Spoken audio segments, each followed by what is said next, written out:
So halo teman-teman, kembali lagi di Boardgame.id. Saya Vicky dari Boardgame.id. Hari ini kita kedatangan tamu dengan Eric Martin dari Boardgame Geek. Hi, Hi. How are you? Very Eric? good. How is going so far for you this year?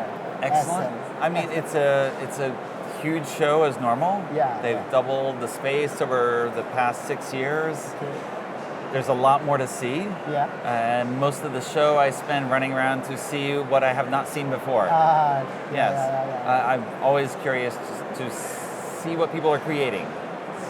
That's very exciting. Yes. Yes.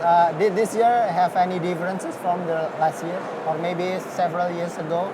Because this is actually my first time in Essen. It's very Okay. exciting, and everything is new for me. Yes. But from your perspective, that's regularly come to the event. How it's going so far? I mean, it seems similar to the past couple of years in terms of the variety available. Games, they keep adding, usually there's a new country or two represented with the booth. There's lots of new publishers who show up who seem like they're not really sure what they're doing, but they heard from someone who you should go to Spiel, and they buy a booth, and then they're here, and they're not sure what to do. And so it's it's an introduction for them. And that happens every year, but the next year sometimes they come back, and now they'll have banners and displays and do some little marketing in advance and be better prepared. So Yes. Okay. yes. So for the record, Eric is the lead editor of News editor. news editor for Yes. Boardgame Geek. So he basically knew everything in the industry because everyone is. I wish. Everyone is giving the thing so he can publish it in the Boardgame Geek. Yes. But as a news editor, do you how updated are you with the Asian board game industry in general? In general, it's hard because I don't read other than in English, Okay.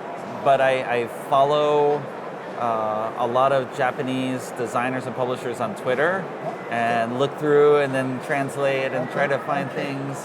I've been following the Japanese market for many years, and so I started to learn some languages. I saw you several times. Like there's the game published by a Japanese publisher, and there's really no translation at all. But you Yes. translate it yourself. You say it. I will try. The update. I'll try. I mean, it's interesting. There's I think 2 websites I have to look up for games in the Chinese market. Okay. But it's hard. Again, translating, all I can do is translate and see. And usually you just end up with a lot of question marks because I don't know what something is like. Yes. It takes a long time to start to meet people and do following, and you do follow-ups and interview people. With Indonesia, I've been coming and visiting your booth Yes. for a couple of years, but I recognize some company names. They're coming back this year with new games from what they had before. And it takes time to build up that market and that awareness of something. True. So Did they give like an update to you, or maybe some publisher in Asia? Did they give the update press release? Maybe? sometimes, but it's mostly starting. Sometimes people send me press releases, and it's good to receive that type of information. I follow people on Twitter. I go on Facebook. There's a lot of different websites, other game news websites. You follow Trick Track or Spielbox or other types of sites, and you just see bits and pieces everywhere. And slowly you have to try to put it together. And it's hard just because South America, I know almost nothing. Or Africa, I don't know. Yes.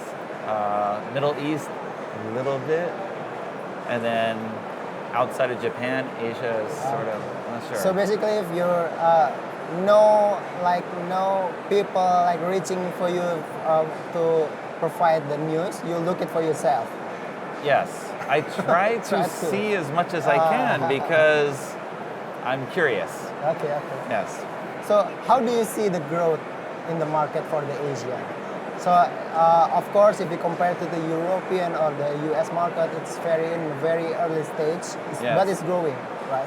Yes. How do you see it?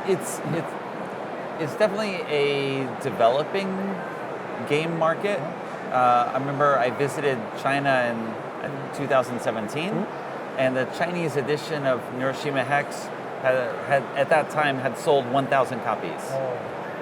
That's it. Which you think of the potential market in China is huge, but the actual market for hobby games it's still very small. Is very small. Compared to, true. But it's I don't have a good sense of the market as a whole. It's we'll start to see it more when we see games licensed and released in other markets. I mean, if you look at the Japanese market, you had the publication of Love Letter in 2012. Yes. Was really the point where people started to pay attention and said, oh, there's hundreds of designers and games here that we can look at.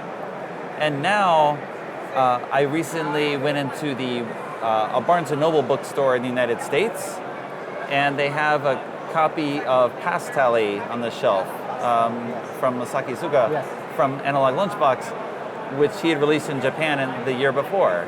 So in 7 years, we have gone from almost no one knowing about the Japanese market to having licensed games show up on a mainstream United States shelf for a general audience.